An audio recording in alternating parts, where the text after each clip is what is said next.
The most amazing thing about it, first off, is you have a prophet of God receiving a direct instruction and a mission, and he turns around and runs in total rebellion, which seems utterly absurd. Jonah, what's wrong with you? God told you to do this. He goes in the opposite direction and runs. He just will not do it.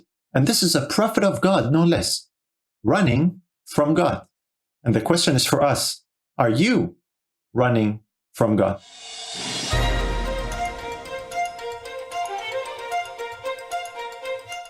There's a story in the Bible that actually has a lot of relevant details for us in light of this question. It's a story that has a lot of parallels.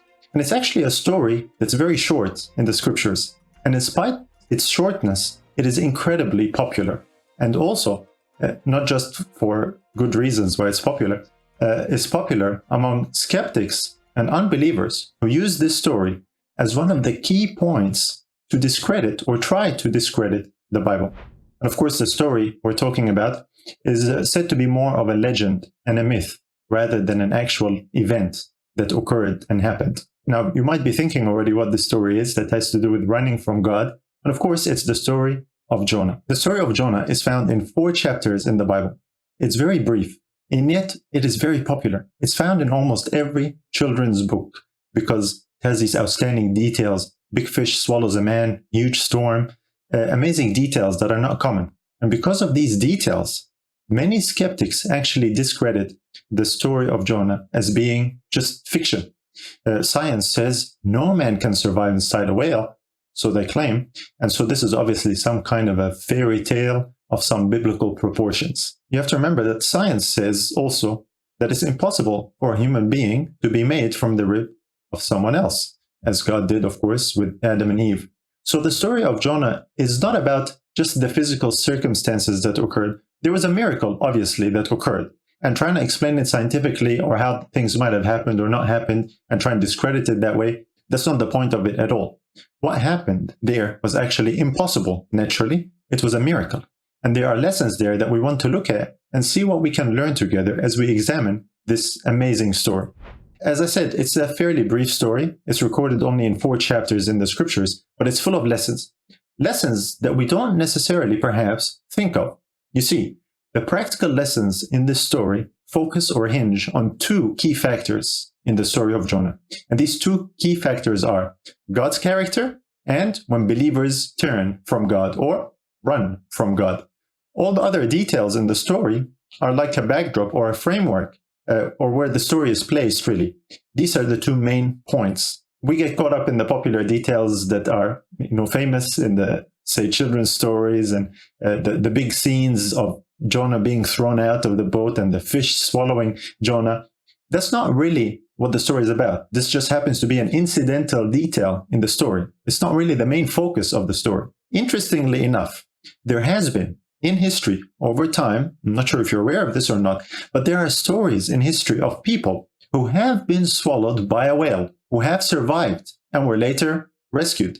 Now, these stories don't therefore prove to us the story of Jonah having happened, because sometimes these reports are a little bit questionable as to whether they happened or not. But they do exist, and some people use it as evidence and say, see, a man can survive in the belly of a whale, therefore Jonah is true. The story of Jonah is true. But the main point of Jonah, like we said, is really a miracle. It's a supernatural event. So whether these stories, whether they are true or not, doesn't have much bearing on proving or disproving, really, the story of Jonah. And the question we really want to ask personally is, are you running from God? The most amazing thing about it, first off, is you have a prophet of God receiving a direct instruction and a mission, and he turns around and runs in total rebellion, which seems utterly absurd. Jonah, what's wrong with you? God told you to do this. He goes in the opposite direction and runs. He just will not do it. And this is a prophet of God, no less, running from God. And the question is for us, are you running from God? Now the word of the Lord came unto Jonah, the son of Amittai, saying, Arise, go to Nineveh, that great city, and cry against it, for their wickedness is come up before me. But Jonah rose up to flee unto Tarshish from the presence of the Lord, and went down to Joppa, and he found a ship going to Tarshish. So he paid the fare thereof, and went down into it to go with them unto Tarshish, from the presence of the Lord. It's a very abrupt beginning, isn't it? There isn't even an explanation given as to why Jonah does what he does. He receives a very clear instruction, and he goes the exact opposite direction, in total rebellion, running from God, disregard and disobedience to God's call and direction. If you ever wondered what got into Jonah's mind to do that?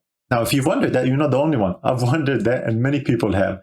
How did that happen? What led to this?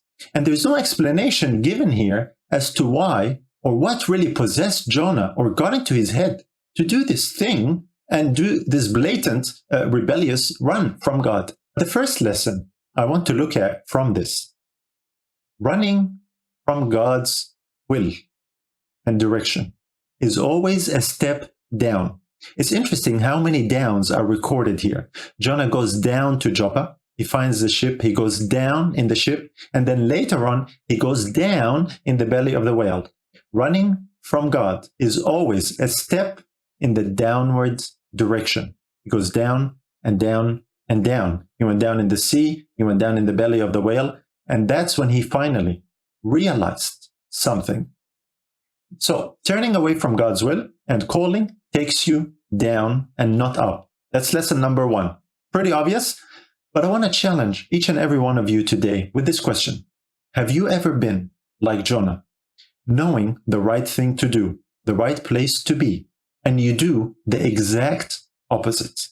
Exact opposite to what God says. 180 degrees. If you look at the map, Tarshish is pretty much the opposite direction to Nineveh.